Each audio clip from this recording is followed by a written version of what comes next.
Hey everyone, welcome back. Study English Online, your cozy little place to practice real English through real conversations. I'm Anna. And I'm Jake, and today's topic is something every single one of us deals with, no matter where we live, what language we speak, or what our life looks like. We're talking about bad days, and more importantly, how to turn them into a good lesson. Yes, I love this topic, honestly. We've all had those days where everything seems to go wrong. You wake up late, you spill coffee on your shirt, you miss the bus, and by noon you just want to go back to bed. Anna, are you describing my mornings specifically? Maybe a little. But seriously, today we're going to talk about how to reframe those difficult days, how to talk about them in English naturally, and how to actually learn something valuable from them instead of just feeling stuck in frustration. And of course, real vocabulary, real expressions, real role-play conversations, so you can hear exactly how English speakers talk about bad days and turning them around. Stick around until the end for our full practice conversation, where we bring everything together naturally. Let's get into it. So, Jake, let's start with something simple. Why do you think bad days feel so universal? Like everyone, everywhere has them. Honestly, I think it's because life is unpredictable. No matter how well you plan your day, things happen that are completely outside your control. Traffic, weather, other people's moods, unexpected problems. Right, and I think there's also something about how our brains work. When one bad thing happens early in the day, it kind of colors everything else that follows. Even small things start to feel worse. That's such a good point. Psychologists actually call this a bit of a negativity spiral. One small thing goes wrong, and suddenly you're noticing every other small annoyance too. Exactly, and that's actually where today's topic becomes so useful. If we can learn to interrupt that spiral and instead ask, what can I learn from this, the whole day can shift. Let's talk vocabulary first, because there are so many great expressions in English for describing a rough day. Great idea. Let's build a toolkit before we dive into the deeper conversation. Let's start simple. I had a rough day. Today was a disaster. Everything went wrong today. These are all common, casual ways to describe a difficult day. Right. And there's also one of those days, a really common phrase. It's just one of those days, meaning nothing seems to be going right. Small frustrations keep piling up. Let's practice that phrase in context. Anna, imagine you spilled coffee, missed an email, and then got stuck in traffic all before 9 in the morning. Honestly, it's just one of those days. Nothing's going right so far. Perfect. Natural use. Let's talk about stronger expressions, too, for when things are really tough. I'm having a terrible day. Today has been a nightmare. This day has been a complete mess. These are a bit more intense, used when things are genuinely frustrating, not just mildly annoying. Let's also talk about physical or emotional expressions connected to bad days. I'm exhausted. I'm at the end of my rope. I feel completely drained. At the end of my rope is such a great idiom, meaning you've reached your limit of patience or energy. You can't handle much more. Let's practice using it. Jake, imagine you've had back-to-back meetings, a broken printer, and a spilled drink all in one afternoon. Honestly, by 3 o'clock, I was at the end of my rope. I just needed the day to be over. Perfect. Let's also talk about smaller frustrations specifically, the little things that build up. Everything that could go wrong did. It's been one thing after another. I can't catch a break today. I can't catch a break is such a common phrase, meaning nothing seems to be working in your favor, no relief from the frustration. Let's do a quick role play using several of these phrases together. Imagine we're catching up at the end of a rough day. Hey, how was your day? Honestly, don't even ask. It's been one of those days. First, my alarm didn't go off, then I missed the bus, and then my laptop crashed right before an important call. I can't catch a break today. Oh no, that sounds like a nightmare. I'm sorry, that's really rough. Yeah, by this afternoon, I was completely drained. Honestly, at the end of my rope. perfectly natural use of several expressions in a short, realistic conversation. Let's summarize this vocabulary section.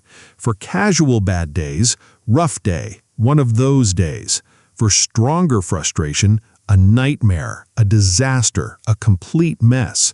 And for emotional exhaustion, at the end of my rope, completely drained, can't catch a break. Okay, now let's move into the heart of today's topic. After we've described the bad day, how do we actually shift our thinking toward learning something from it? Great question. I think the first step is allowing yourself to actually vent first, without jumping straight to the lesson. Sometimes people try to force positivity too quickly, and it can feel dismissive. Right, that's such an important point. If your friend is upset, saying, well, everything happens for a reason, immediately can actually feel a little hollow or even annoying in the moment. Exactly. So there's a natural order here. First, acknowledge the frustration. Then, second, once the emotion has settled a little, gently shift towards reflection. Let's talk vocabulary for that shift. Common phrases include looking back, in hindsight. Now that I think about it, what I've realized is... These phrases signal a transition from just describing the problem to actually processing it and finding meaning in it, instead of just feeling stuck in frustration. Let's do a role play showing this natural shift from venting to reflecting. Imagine a stressful day at work. Okay. Today was honestly a disaster. My presentation completely fell apart, the projector didn't work, and I completely lost my train of thought in front of everyone. Oh no, that sounds really stressful. I'm sorry that happened. Yeah, it really was. But, looking back, I think I actually relied too much on the slides instead of really knowing my material. In hindsight, that's probably the real lesson here. That's a really mature way to look at it. What do you think you'll do differently next time? Honestly, I think I'll practice speaking without slides at all first, just to make sure I really understand the content on my own. See, listeners, notice the natural progression there. First venting honestly about the frustration, then naturally shifting to reflection once the initial emotions settled a little. That order really does matter. Let's talk about a few more reflection phrases. This taught me, I learned that. Next time this showed me how important it is to... Let's practice these too. Jake, imagine you missed an important deadline because you underestimated how long a task would take. Okay, I'll respond as if that happened to me. Honestly, missing that deadline was stressful, but it taught me that I really need to build in extra time for unexpected problems. Next time, I'll plan my timeline more realistically from the start. Perfect. Notice how naturally the lesson comes out. Specific, honest, and forward-focused, not just vague positivity. Let's go through a few common types of bad days and practice reframing each one specifically, because different situations often need slightly different lessons. Great idea. Let's start with a work-related bad day. Imagine you made a mistake in front of your boss. Okay, let's build this out fully. Description: I completely embarrassed myself in the meeting today. I mixed up two important numbers in front of the whole team. Reflection: looking back, I think I rushed my preparation because I was overconfident. This taught me to double-check details even when I feel sure about something. Lesson going forward: next time I'll review my numbers one more time before any presentation, no matter how confident I feel. Perfect structure. Description, reflection, and a specific forward-looking lesson.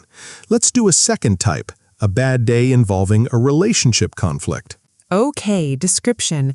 I had a really tense argument with my partner this morning. We both said some things we probably shouldn't have. Reflection. In hindsight, I think we were both just tired and stressed, and it made small issues feel much bigger than they actually were. Lesson. This showed me how important it is to pause and take a breath before responding when I'm frustrated, instead of reacting right away. Beautiful example. Let's do a third type, a bad day involving something completely outside your control, like bad weather ruining plans. We had our whole weekend trip planned, and then a massive storm completely ruined it. We had to cancel everything. Honestly, at first I was really disappointed, but looking back, there wasn't anything we could have done differently. It was just bad luck. This taught me to build a little flexibility into future plans, maybe a backup indoor activity, just in case. Great example, and this one's interesting because sometimes the lesson isn't about personal fault at all, just about building resilience and flexibility for things outside our control. Such an important distinction. Not every lesson is, what did I do wrong? Sometimes it's simply, how can I adapt better next time? Let's do one more type, a health-related bad day, like getting sick unexpectedly and having to cancel important plans. I woke up with a terrible headache and had to cancel an important meeting I had been preparing for all week. Looking back, I think I had been pushing myself really hard for weeks without much rest, and my body finally forced me to slow down. This showed me how important it is to actually listen to my body before I reach a breaking point, not after. Such a valuable, honest lesson. See, listeners, no matter the type of bad day, work, relationships, uncontrollable circumstances, or health, this same three-part structure works beautifully. Describe honestly, reflect gently, and find a specific forward-looking lesson. Now let's talk about the other side of this, how to respond when someone else is having a bad day, because supporting someone well in English is its own important skill. Great point. Let's talk about what not to say first, actually, because some common responses can accidentally feel dismissive, even with good intentions. Right. Phrases like, it could be worse, or just stay positive, or everything happens for a reason, said too quickly right when someone's venting can feel like you're rushing past their feelings. Exactly. Timing really matters here. Let's talk about better first responses instead. That sounds really frustrating. I'm sorry you're dealing with that. That must have been really stressful. These validate the feeling first before moving toward any kind of advice or reframing. Let's do a role play showing good supportive listening. Okay, I'll vent and you respond supportively first. Go ahead. Honestly, today was awful. I got some really disappointing news about a project I'd been working on for months, and it just feels like a waste of time now. Oh, Jake, that sounds really discouraging, especially after putting in so much effort. I'm really sorry. Yeah, it's been a tough one to process. That makes total sense. Do you want to talk through it, or would it help to just take your mind off it for a bit? That question right there is so important, offering the choice instead of assuming what they need. Exactly. Do you want advice, or do you just want me to listen? Is honestly one of the most respectful things you can ask someone who's having a hard day. Let's continue the role play. Imagine Jake wants to talk through it a little more. Yeah, I think I just need to talk it through a bit. Of course, take your time. I'm listening. Perfect example, listeners. Patient, supportive, no rushing toward advice or silver linings too quickly. Now, once someone naturally starts to process the situation themselves, and only then, you can gently offer a reframing thought if it feels appropriate. For what it's worth, I really think this shows how dedicated you are, even if this particular outcome wasn't what you hoped for. That's such a gentle way to introduce a positive angle without dismissing the original disappointment. All right, time for our full practice conversation, bringing together vocabulary, reflection, and supportive listening all in one natural dialogue about turning a bad day into a lesson. Let's set the scene. Two friends talking after work. One of them had a genuinely rough day. Perfect. Here we go. Hey, how was your day? Honestly, don't even ask. It's been one of those days. I overslept, missed my train, and then completely blanked during an important client call. I felt like such a mess the whole day. Oh no, that sounds really stressful. I'm sorry you had to deal with all of that. Yeah, by the time I got home, I was completely drained. That makes total sense. Do you want to talk through it, or would it help to just relax for a bit first? I think talking it through might actually help, honestly. Okay, I'm listening. Looking back, I think the real issue was that I stayed up too late last night finishing something else, and I just wasn't sharp this morning. It's kind of on me, honestly. That's a really honest reflection. What do you think you'll do differently? I think I'll start setting a firmer cutoff time for work in the evenings, so I actually get proper rest before important days. That sounds like a really solid lesson to take from today, even though the day itself was rough. Yeah, honestly, saying it out loud like this actually helps. I feel a little better already. I'm really glad. And for what it's worth, one bad call doesn't erase how prepared and capable you usually are. Thank you. I needed to hear that. Okay, listeners, did you catch everything in that conversation? Supportive listening first, honest venting, a gentle question offering choice, natural reflection using looking back, a specific forward-looking lesson, and a warm, validating close. Let's break down a few key lines. It's been one of those days. Casual description of a rough day. That sounds really stressful. I'm sorry you had to deal with all of that. Supportive validation before any advice. Do you want to talk it through or relax for a bit first? Respecting the other person's needs. Looking back, I think the real issue was natural shift into reflection. I think I'll start setting a firmer cutoff time for work in the evenings so I actually get proper rest before important days. Specific, actionable lesson going forward. See how naturally all these tools weave together in one real, everyday conversation? That's exactly the goal today. Now let's talk about mistakes now, both language mistakes and communication mistakes. Great point. Language mistake number 1, overusing the word bad without variety. It was a bad day, everything was bad, I feel bad. Let's push learners toward richer vocabulary instead. Right. Instead of repeating bad constantly, try rough, difficult, frustrating, disappointing, exhausting, depending on exactly what you mean.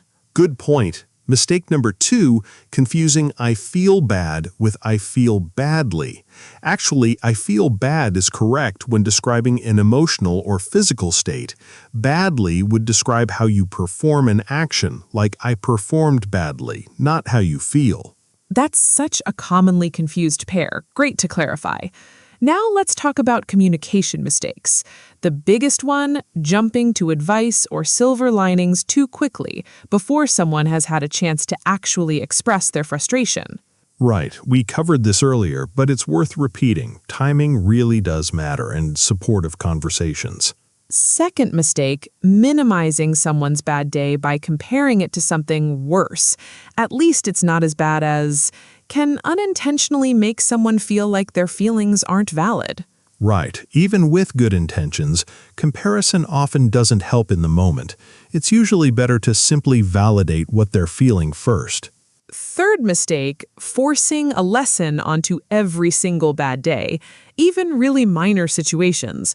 Not every spilled coffee needs a deep philosophical lesson attached to it. Great point. Sometimes a bad moment is just a bad moment, and that's okay too.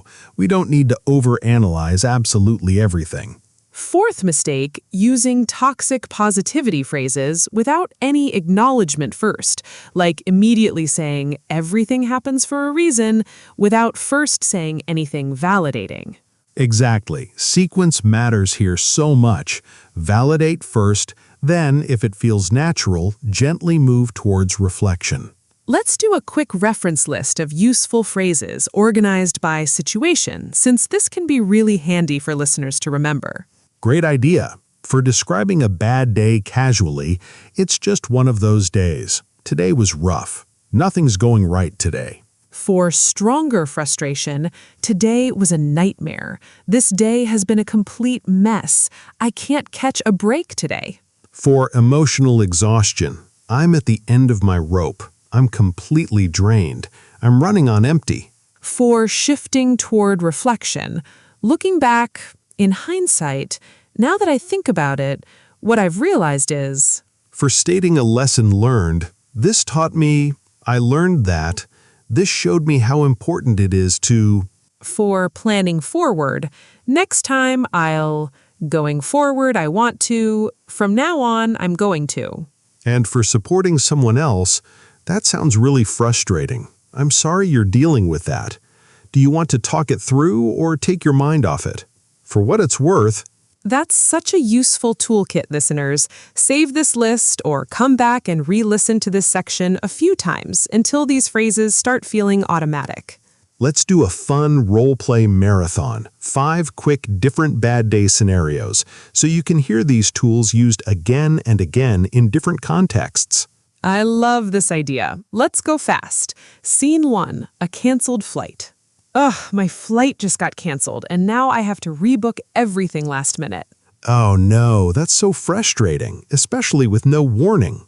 Yeah, honestly, but looking back, I think I'll start buying travel insurance from now on, just in case this happens again. Scene 2, a technology failure during an important presentation. My laptop completely froze right in the middle of my presentation today. It was so embarrassing. That sounds really stressful. Technology failing at the worst moment is the worst. It really is.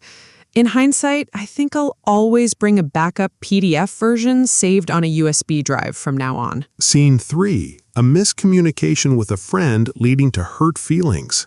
I had a small misunderstanding with my friend today. She thought I was ignoring her messages, but I just hadn't seen them yet. That's a tough one. Misunderstandings like that happen so easily through text. Yeah, this taught me to just call instead of texting when something feels a little tense. It's much clearer. Scene 4, spilling something on an important document right before a meeting. I spilled coffee all over my notes right before walking into an important meeting today. Oh no, that's such bad timing. Honestly, it is. But it showed me I should really keep a digital backup of important notes from now on. Scene 5, forgetting something important at home. I forgot my charger at home today, and my phone died in the middle of the afternoon, right when I needed it most. That's so inconvenient, especially these days when we rely on our phones so much. Exactly. From now on, I'm keeping a spare charger in my bag permanently. Lesson learned. Perfect. Marathon, 5 completely different everyday frustrations, and every single reflection tool we've discussed today showed up naturally across everything. Let's do a quick correction round, both grammar and tone this time. I'll read a sentence with a mistake, and Jake, you fix it. Let's go. Sentence 1. I feel badly about missing the deadline. This should be I feel bad, describing an emotional state, not badly, which would describe how an action was performed. Correct. Sentence 2. A tone issue this time. At least it's not as bad as what happened to Sarah last year. This minimizes the person's feelings through comparison. A better response would validate first, something like, that sounds really tough. I'm sorry you're dealing with it. Great fix. Sentence 3. Everything happens for a reason. Don't worry about it. This jumps straight to positivity without acknowledging the frustration first. A better first response would be, that sounds frustrating. Do you want to talk about it? Perfect. Sentence 4, a grammar one. This taught me that I should to be more careful next time. The word to shouldn't be there after should. It should simply be, this taught me that I should be more careful next time. Great catch. Sentence 5, a slightly vague reflection. I learned a lot from today. This is a little vague, missing specificity. A stronger version might be, I learned that I need to double-check my schedule before agreeing to back-to-back meetings. Excellent fix. Being specific really does make reflections feel more genuine and useful.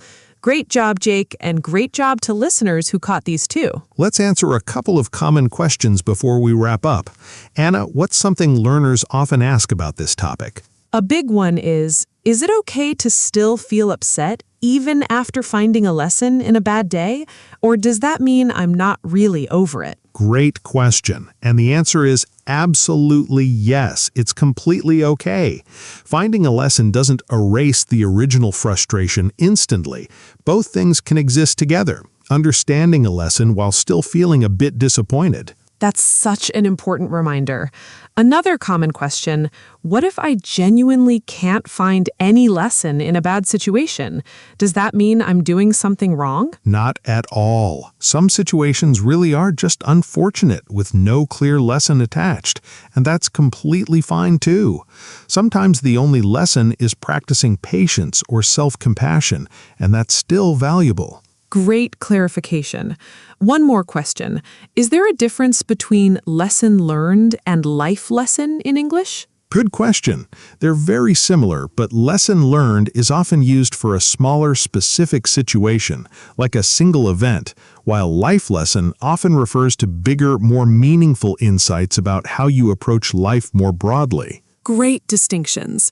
I think that covers a lot of really useful ground today. Before we recap, let's do one final story, weaving together everything we've discussed today. I'm ready. Go for it. Okay, a few months ago, I had honestly one of the worst days I can remember.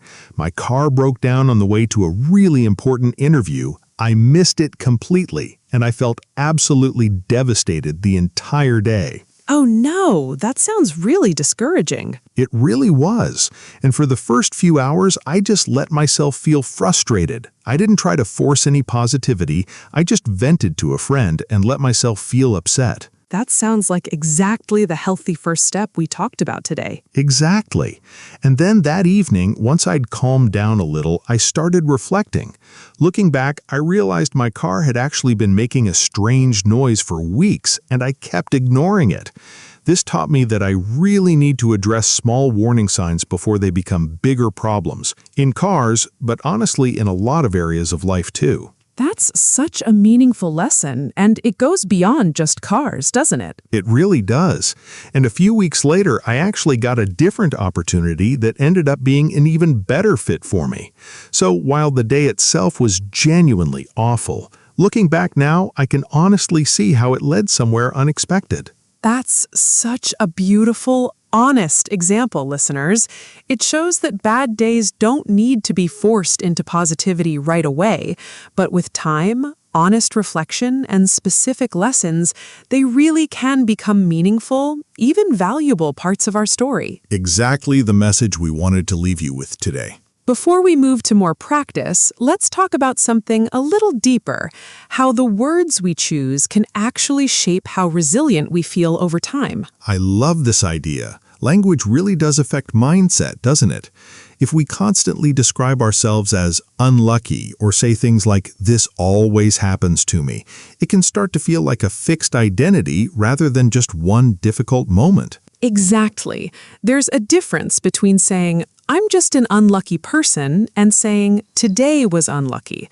One describes an identity, the other describes a moment, and that distinction really matters over time. Let's practice shifting some of these identity statements into moment-focused ones. Anna, give me an example of an identity statement. Okay, I'm so bad at handling stress. Let's shift that into something more moment-focused. How about, "I found today's stress really hard to manage." Same honesty, but it's about the situation, not a permanent trait. That's such a subtle but powerful shift. Let's do another one. I always mess things up. Shifted version, "I made a mistake this time and I want to do better next time." Much more specific and much more forgiving towards yourself. Beautiful example. One more. Nothing ever goes right for me. Shifted, "This particular situation didn't go the way I hoped." Again, specific, tied to one moment, not a permanent belief about your whole life. This is honestly such valuable language practice, not just for English learning, but for genuine emotional well-being too. The words we repeat to ourselves really do shape how we experience difficult days over time. Let's practice this shift out loud together in a mini role play. Anna, vent using an identity statement, and I'll gently help reframe it into a moment-focused one. Okay. Honestly, I feel like I'm just bad at managing my time. Every single week feels chaotic. That sounds really exhausting. Do you think it might be more that this particular week had a lot of unexpected things come up rather than something about you overall? Yeah, actually, that's fair. This week specifically was just unusually packed. Exactly, and that's such a healthier, more accurate way to think about it. See, listeners, this kind of gentle reframing, both for yourself and for others, can make a real difference in how a difficult day is processed and remembered. Let's talk about one more really useful practice tool, journaling about a bad day in English, because writing can actually deepen this whole reflection process even further. Great idea. And it's such good English writing practice, too. Let's walk through a simple journaling structure listeners could use. Sure, let's build it step by step. First, a simple description of what happened. Today was really difficult. My car broke down on the way to work, and I ended up being late for an important meeting. Second, naming the emotions honestly. I felt embarrassed walking in late and a little anxious about how it looked to my team. Third, the reflection piece. Looking back, I think I've been putting off getting my car checked for weeks, even though I noticed a strange noise. Fourth, the specific lesson. This showed me that I need to take small warning signs seriously instead of assuming they'll fix themselves. And finally, a closing thought. Sometimes even a small note of gratitude or self-compassion. Even though today was hard, I'm proud of how I handled the meeting despite being flustered. Let's read that whole journal entry together as one piece. Today was really difficult. My car broke down on the way to work and I ended up being late for an important meeting. I felt embarrassed walking in late and a little anxious about how it looked to my team. Looking back, I think I've been putting off getting my car checked for weeks, even though I noticed a strange noise. This showed me that I need to take small warning signs seriously instead of assuming they'll fix themselves. Even though today was hard, I'm proud of how I handled the meeting despite being flustered. That's such a complete, honest entry, and notice how naturally it flows. Description, emotion, reflection, lesson, and a closing note of self-compassion. This is such a great exercise for listeners, both for emotional processing and for English writing practice at the same time. Try writing just 3 or 4 sentences like this after a difficult day this week. And honestly, even just 5 minutes of writing like this can completely change how a rough day settles in your mind before you go to sleep. Let's do a few more full-length scenes, this time a little longer than our quick marathon earlier, so we can really hear the whole process play out naturally. Great idea. Let's start with a scene about a stressful commute and a difficult morning at work. Okay. Hey, you look exhausted. Are you okay? Honestly, no. Today has been a mess. My train was delayed for almost 40 minutes, so I walked into the office late, and then I completely forgot about a client call that was already happening when I sat down. Oh no, that's such a rough start to the day. I'm sorry. Yeah, it really threw me off for the rest of the morning. That makes sense. A bad start can really affect everything after it. Do you want to talk it through, or would some coffee and a few quiet minutes help first? Coffee first, definitely. Then maybe I'll talk it through. Sounds good. Take your time. Okay, actually, thinking about it more now, I think part of the problem is that I don't have a backup plan for my commute at all. If the train's late, I'm just stuck. That's a really fair point. Is there another route you could take if that happens again? Yeah, actually. There's a bus that runs nearby too. I just never bothered checking the schedule for it. I think that's my lesson from today, honestly. Build in a backup option so one delay doesn't throw off my whole morning. That's such a practical, useful takeaway from what started as a really frustrating morning.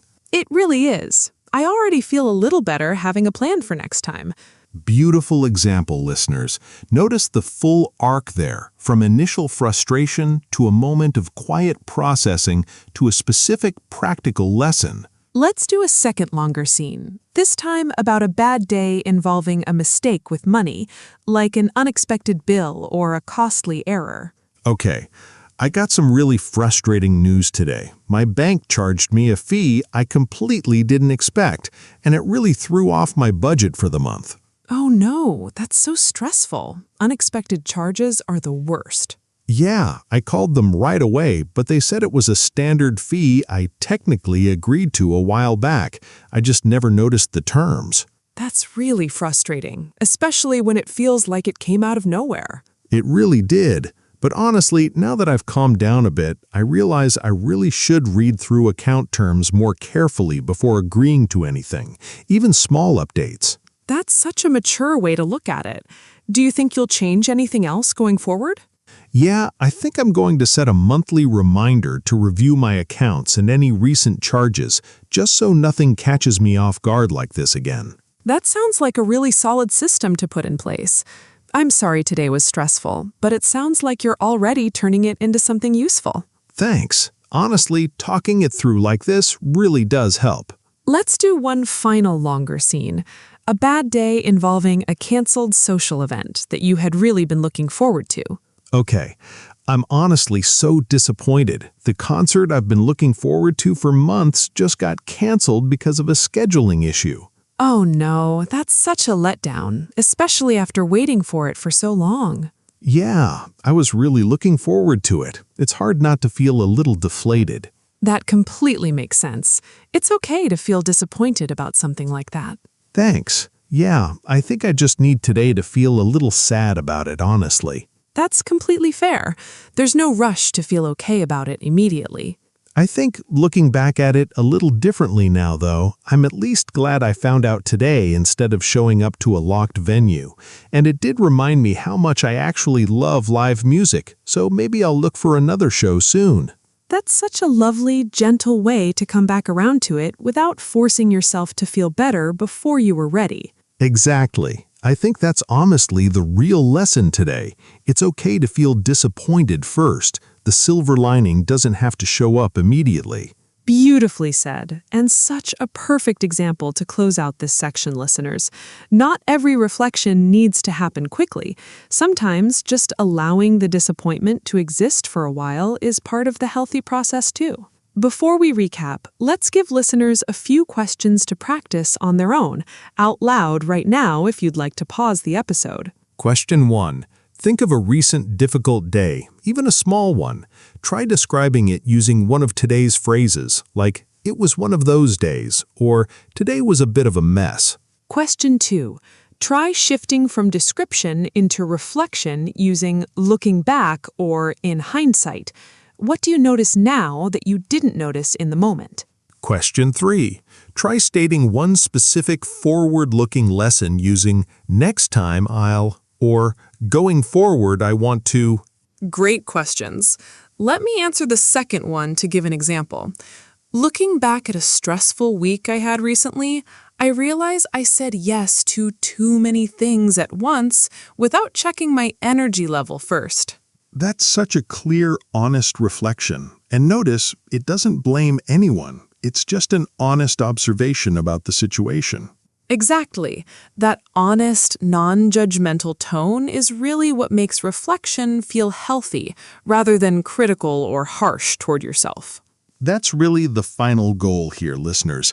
Turning today's vocabulary and structure into something you can genuinely use, both to process your own days better and to support the people around you more thoughtfully, too. All right, let's recap everything from today's episode. We started with vocabulary for describing a bad day, from casual phrases like "one of those days" to stronger ones like a nightmare or a complete mess, and emotional expressions like "at the end of my rope" or "completely drained." We talked about the mindset shift from venting to reflecting and how important it is to acknowledge frustration first before moving toward any kind of lesson or reframing. We practiced reframing several types of bad days: work mistakes, relationship conflicts, uncontrollable circumstances, and health issues, using a simple structure: describe, reflect, and find a specific forward-looking lesson. We also talked about supporting someone else through a bad day, validating first, offering a choice between talking it through or taking their mind off it, and only gently reframing once the person is ready. And we covered common mistakes to avoid: jumping to advice too quickly, minimizing feelings through comparison, forcing lessons onto every small moment, and using toxic positivity without acknowledgement first. If you remember nothing else from today, remember this. A bad day doesn't need to be fixed instantly. It just needs space to be felt first. And with a little time, honest reflection, and specific lessons, it can become something valuable. Such an important reminder. And listeners, just like always, practice really is the key here. Try describing a recent tough moment in English this week using some of today's phrases, and see if you can find even one small specific lesson in it. Beautifully said. All right, everyone, that's it for today's episode. Thank you so much for spending this time with us practicing your English. We'll see you next time, right here for more easy English conversation practice. Take care and keep speaking. Bye, everyone.